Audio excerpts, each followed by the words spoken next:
Welcome, we are presenting the strategy analysis for Pinduoduo. Pinduoduo is a social e-commerce platform founded by Huang Zhen in Shanghai in 2015. The company seeks to transform traditional e-commerce to bring a new discount shopping experience. This is done by leveraging social networks as an effective tool for buyer acquisition and engagement. The company was first to develop the online group purchase model, offering discounts up to 90% on everyday items catering to China's rural and lower-tier cities, which have a limited disposable income and are less brand-conscious.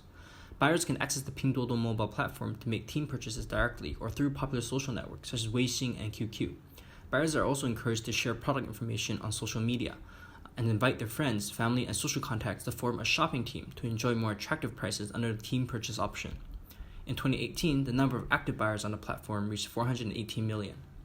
Below is Pinduoduo's GMV breakdown. Tier 1 cities include Beijing, Shanghai, Shenzhen, while Tier 2 includes cities such as Chengdu, Wuhan, and Nanjing.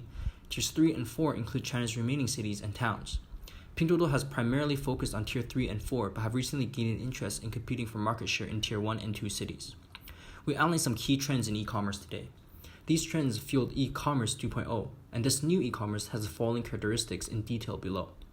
Spontaneous shopping, deepened understanding of users, social element in shopping behavior, enhanced supply chain management. We can see that Pinduoduo is built around exploiting such characteristics. This is clearly shown in the company's C2M business model. Through its platform business, Pinduoduo can better understand what different users want. Same-site network effects are generated by the buyers, capitalizing on a social aspect of e-commerce. This in turn drives cross-site network effects, where many small suppliers come to Pinduoduo for exposure to a large consumer base. The elimination of intermediary allows for more cost savings, and Pinduoduo's current strategy has been to reach a critical mass of users done by aggressive marketing and subsidizing buyers for a big discount. Pinduoduo's team purchase discount model has transformed online shopping to resemble a virtual bazaar, described as a combination of Costco and Disneyland. Although operating at a loss, Pinduoduo's subsidies, marketing, promotions, and spending have enabled the company to acquire customers at a rapid pace. Pinduoduo surprised many, rising to number 3 in China's e-commerce market in only 3 years. However, Pinduoduo's operating costs more than doubled in the third quarter of 2019 as the company pursued a strategy of wooing wealthier consumers in big cities while maintaining its lead in rural towns. This has pitched Pinduoduo against e-commerce giants Alibaba and JD, who are now also aggressively expanding into China's rural areas. Pinduoduo's move towards big-ticket items such as iPhones and even automobiles raised questions to how Pinduoduo can continue to sustain its growth. Pinduoduo's penetration in Tier 1 cities remained roughly 12% compared to Tier 4 cities of 39%. Should Pinduoduo continue competing in the upper-tier markets, one that is dominated by established e-commerce giants as Alibaba and JD? How should Pinduoduo continue its growth strategy and create a sustainable competitive advantage towards profitability? And now we come to the Potter's 5 forces analysis for Pinduoduo. Rivalry among competitors would be high in Tier 1 and 2 cities due to the presence of entrenched and highly competitive players such as Alibaba and JD.com. Rivalry among competitors would be medium in Tier 3 and 4 cities, as the region is expected to grow rapidly while incumbent e-commerce players had only begun to craft strategies to enter these cities. As such, competition in such cities is not as intense as of yet. The threat of substitutes for e-commerce platforms would be low between Tier 1 and 2 and Tier 3 and 4 cities, as there are little compelling substitutes for e-commerce platforms that carry a diverse range of products. The threat of new entrants is low in Tier 1 and 2 cities because incumbent players hold strong competitive advantages in economies of scale, possession of consumer data, and network effects. New players would also have to contend with very high setup costs in the form of logistics infrastructure and large-scale promotional campaigns. The threat of new entrants is medium in Tier 3 and 4 cities, higher than in Tier 1 and 2 cities because the incumbent players in Tier 1 and 2 cities have recently started on their plans to enter the lower tier markets.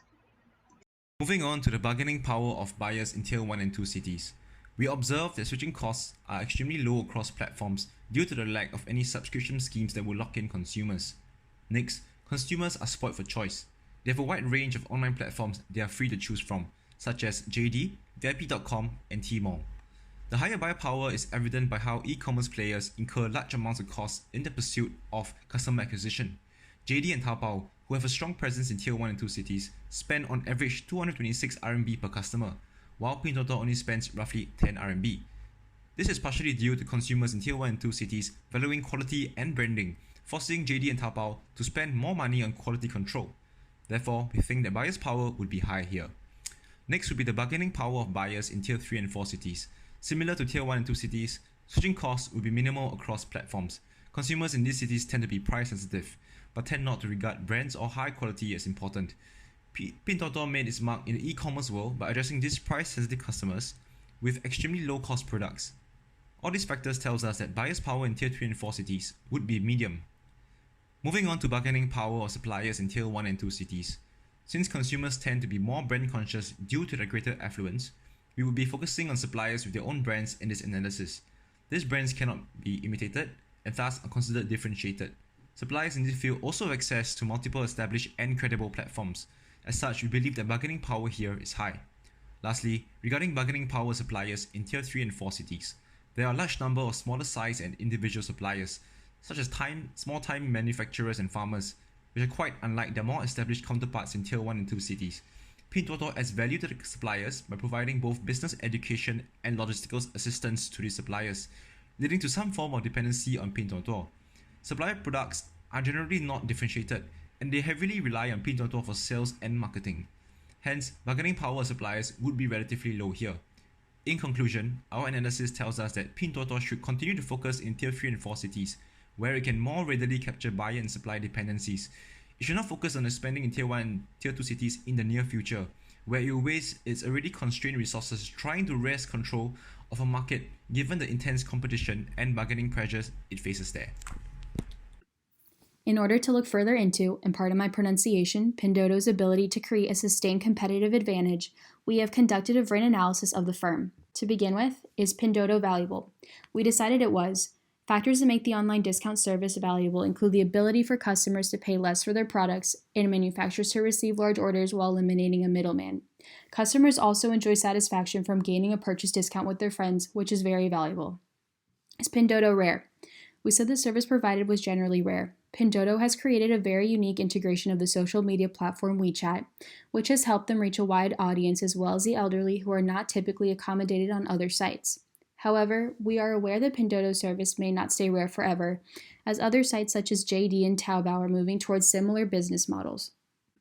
Is Pinduoduo inimitable? We said they were partially inimitable. While their close ties with WeChat manufacturers, impressive ability to create customer hype, and exclusive deals with producers have made them difficult to copy, other companies may move to similar strategies as integrating social media is becoming the norm and is not hard to do. Is Pinduoduo non-substitutable? Again, partially. We decided their low-priced deals on specifically best-selling items and the integration of social media were non-substitutable in the current market. However, there are currently many other existing websites to purchase cheap bulk items in China. The next slide will focus on conclusions drawn from this VRIN analysis. The main insights from our VRIN analysis is that Pinduoduo is the first of its kind and it has the first mover advantage. It's also crucial for Pinduoduo to continue innovating, and it has created a unique user experience. Therefore, Pinduoduo's online discount and social shopping program, which is their main resource, is partially VRIN. The more Pinduoduo moves towards upper tier markets, the less VRIN are its resources. So we believe that it should focus on the lower tier markets for now. Building on the analysis of Pinduoduo using Porter's 5 forces framework, the insight suggests a focus on Tier 3 and 4 cities. From the VRIN analysis, it also shows that Pinduoduo has threat of being highly inimitable, and there is a need for unique user experience. Therefore, our recommendation aims to leverage on Pinduoduo's dominance in Tier 3 and 4 cities to innovate on additional proprietary features to reinforce their competitive advantage. The rationale for focusing on Tier 3 and 4 cities is that Pinduoduo should aim to become profitable in these cities to accumulate resources to help them compete in higher tier cities in the future. So far, the success of Pinduoduo is tied to low customer acquisition cost, which is 20 times lower than their competitors. And also, the high costs associated with entering new markets makes it less attractive.